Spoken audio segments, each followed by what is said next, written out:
Hey, welcome back to the Spector Creative channel with me, your host, Scott, Toy Guru Neitlich.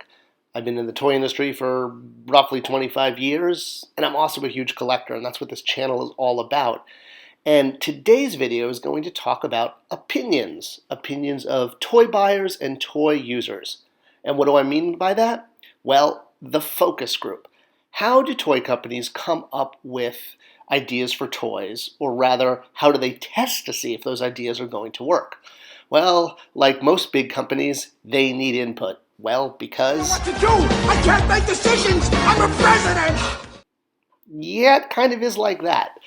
A lot of times, in order to justify decisions and to make sure that there is some kind of quantifiable data to back up any type of new project, well, that's what a focus group is used for. And the toy industry is just like every other major giant industry that gets consumer input on what direction to take product.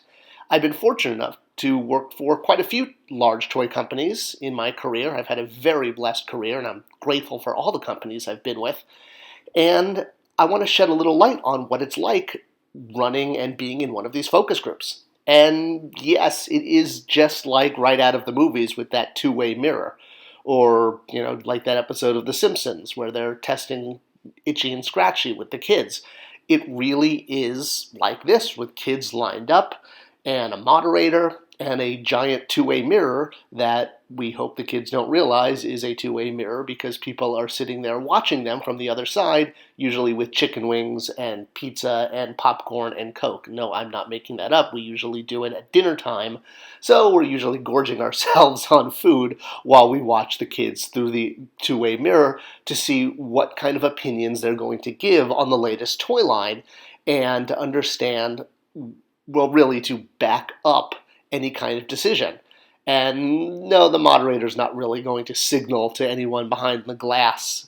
It's really there to keep the two worlds separated. In fact, I don't think most of the kids realize that there are people behind the glass watching them and writing down all of their opinions and checking off the different boxes to see if their latest project actually jives with what kids have to say. So, when you're bringing kids into a focus group, there's a lot of different issues with this.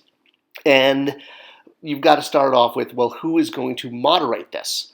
And a lot of times it's teachers or former teachers or substitute teachers, people who work with kids already are brought in. Some of them employed full-time, some of them brought in project by project.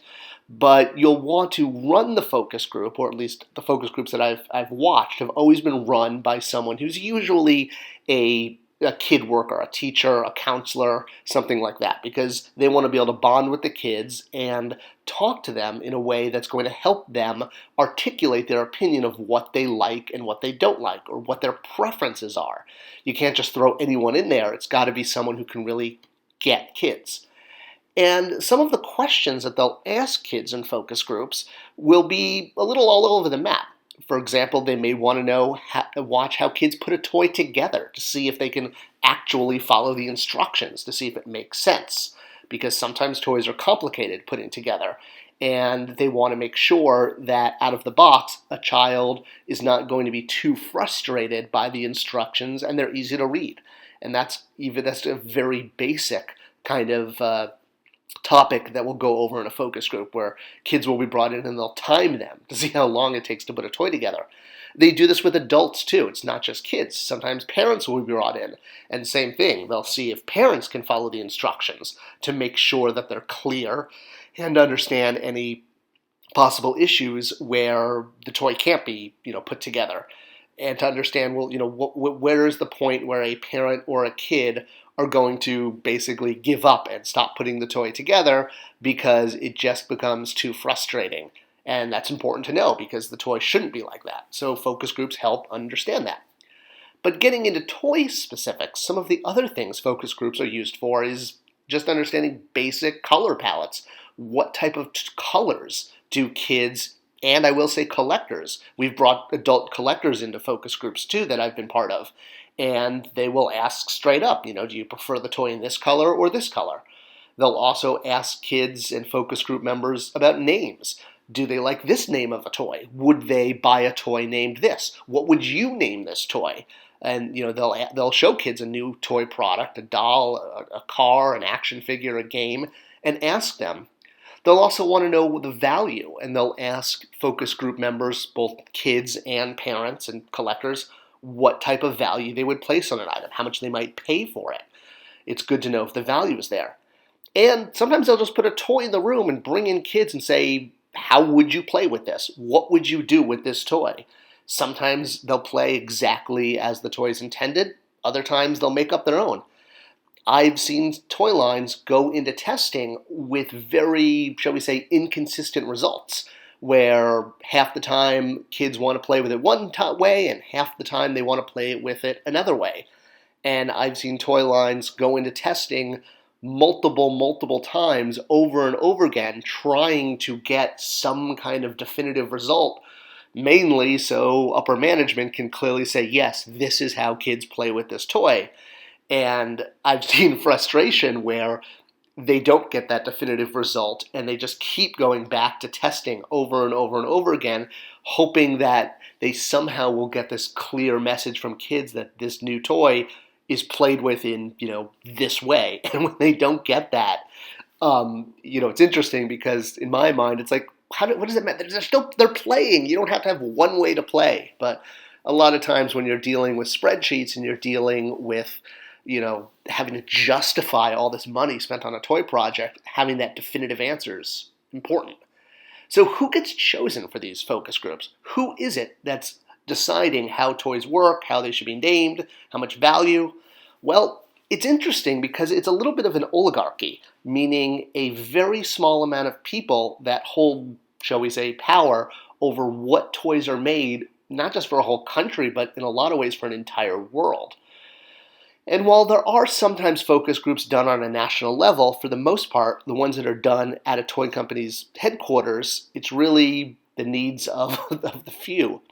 So if you live in very specific zip codes, meaning you live in a zip code near Hasbro or you live in a zip code near Mattel, and the same goes with Spin Master and Jax and Jada and all the other toy companies. I'm not at all picking on or highlighting Mattel or Hasbro. I'm just using them as an example.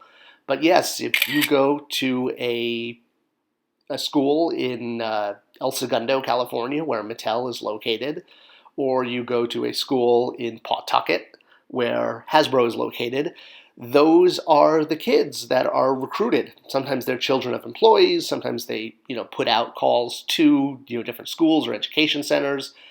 And these small groups of kids in these small zip codes are making decisions for basically kids across the entire country, which is interesting because kids do have different tastes around the country. I've seen studies where it shows an image of a kid looking victorious on a package looks awesome to a kid in one state. In another state, a kid sees that same image and sees it as that kid is, geeky or, well, I'm a geek, I'm a toy geek, but like not aspirational versus aspirational. And it really is amazing how kids, in one state can view an image or a toy very differently from another. I've seen results of national testing and how much where you live in the country can affect what you think of a toy product. But because of the speed and the process of needing to get this information quickly, national testing isn't done as often as local testing. So yes, if you happen to live near a large toy company, if you are, part of the Rhode Island kids or El Segundo, California kids or Santa Monica kids where Jax is, et cetera, you have a much higher chance of being selected to give your input on what type of toys should go to market, what features, how the instructions work, what colors, all of that stuff. These are the kids that wind up in toy-based focus groups and collectors too. Again, adults, parents, collectors have focus groups as well, and they're usually pooled from local talent or local population, if you will. And they're the ones who help decide, which toys and how they get packaged, get to market, and likewise, their opinion can stop toys from getting to market. And it tends to be based on where you happen to live and your proximity to a toy company's headquarters. Of course, there's toys that just aren't appropriate, that aren't going to get made anyway. This is just a joke. Anyway, I hope you enjoyed this video. Please do share it with others online. It helps the channel a ton and helps spread fun toy news and information and tells YouTube to share it with other people. Thanks for watching. See you next time.